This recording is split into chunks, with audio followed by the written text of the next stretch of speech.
Welcome back. This is Raven's Bliss for Battletech and Brews.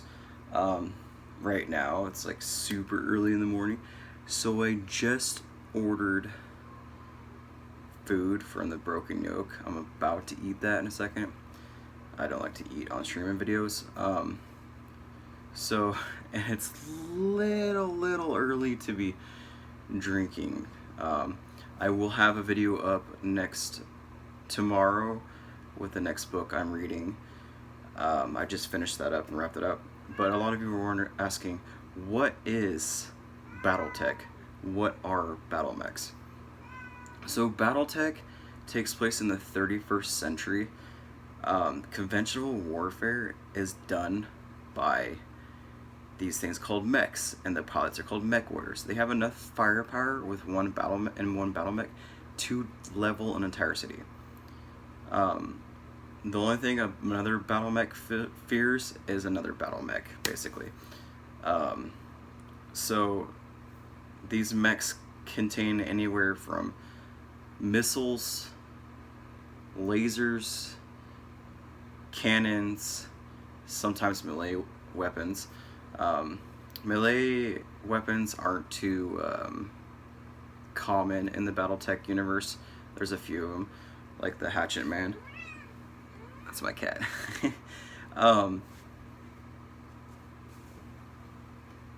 So the weapons they have are like a particle projection cannon, which shoots like a laser, but it's more like a lightning bolt. That's super powerful. There's an auto cannon that spits out rounds like a machine gun. That are the size of like a VW bug, basically, because they're huge shells.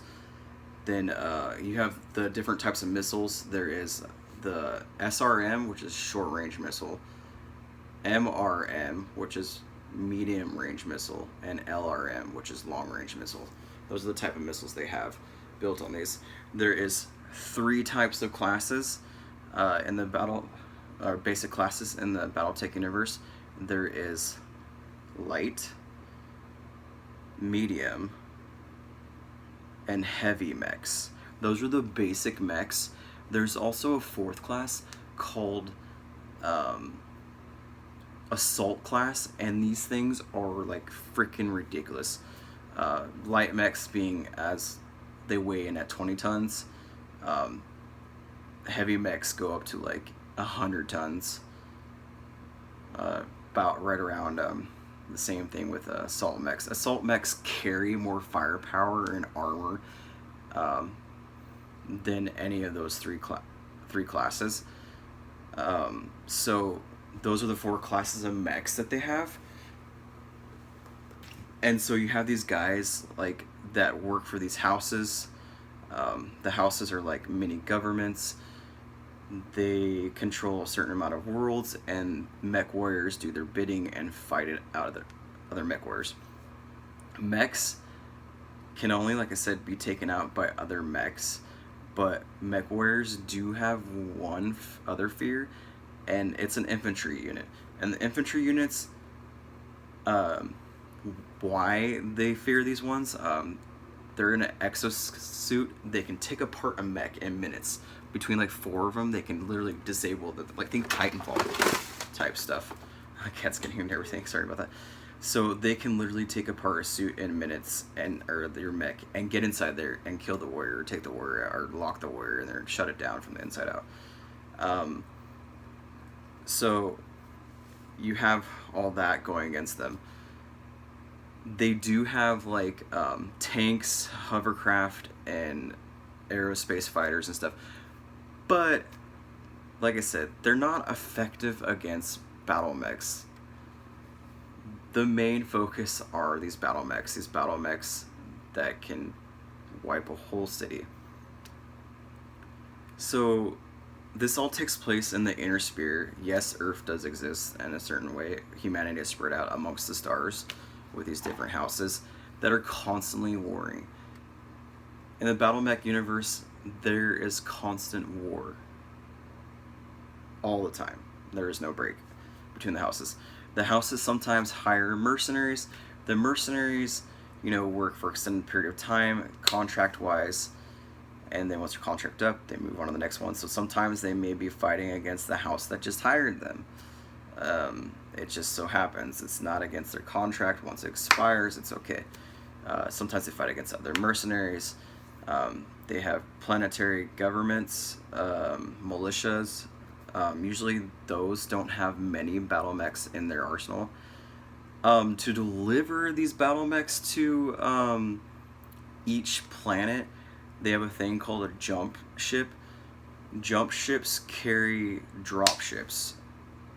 And what happens is a jump ship will jump in system, your solar system, and then they'll drop these drop ships, and the drop ships will land on the planet, and the mechs will come out. That's also how they deliver cargo and like news and everything. So like, jump ships are not warships. They have no weaponry. Their primary thing is to carry drop ships and ferry people across the stars. That's it. So they jump through a system, they recharge their sails from the nearest star, and then do the next jump. And if they're near the planet, they unload their cargo, which is usually battle mechs or some type of whatever the planet needs. That's how they get along. How they communicate, there's these things called HPGs, which is a hyperspace generator. I said that wrong. Sorry. It communicates planet-wide. It goes out into space. A jump ship collects it and delivers the information to the next planet, or delivers it to where it needs to go. So I do enjoy this series a lot. There's also, besides the Inner Spear, there are the clans. I've talked about the clans before. The clans are genetically bred warriors who view themselves above society. They left the Inner Spear. People forgot about them for 100 years. They came back and they're like, we're taking over the Inner Spear and Terra. Their mechs are vastly superior in weaponry, abilities, and their pilots and skills. They ended up getting defeated and then pushed back to their territory, and there's a treaty where they're not allowed to attack the Inner Spear. I'm not going to go into that. That's a lot of stuff in depth with that. There's also a giant civil war that happens. And when I say civil war, two of the houses come together to create a grand state of affairs. That's like hundreds of planets. So after that, there's a civil war that brings in multiple systems, and it threatens to tear apart the fabric of Battletech, like the most bloodiest fighting since the Secession Wars. They wrap that up, and the current timeline's kind of bouncing around. There's these guys that covet technology, and at any time I say the world of blank or the jihadist, it's a holy war. That's what they're called.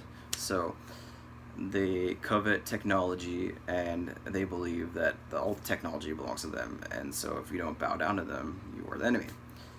So they take over Terra, and everyone's against these guys because these guys are extremists. Like, they're crazy. Like, they'll terrorize like towns, planets, everything to get under their control. So there's a ton of political intrigue in the Battletech universe and the Mech Warrior universe. That's the other series, Mech Warrior. So anytime I say Mech Warrior, it's interchangeable. It's the same thing. Mech Warrior and Battletech are the same thing. There's so much political, and there's infighting and stuff between the, like I said, the Civil War, their own houses. It's very, very interesting. I want to go over later on with each weapon system of my favorite battle mechs. I want to expand this series a lot more, but that hopefully explains what Battletech is. Hopefully a little bit, and I provided a little bit of picture so you'll get that a little bit. Thank you for watching Battletech and Brews, and the next video actually of Battletech and Brews, the next book will be up in just a day or two. Thank you for watching, liking, subscribing, and I'll see you all later on the battlefield and in the fog.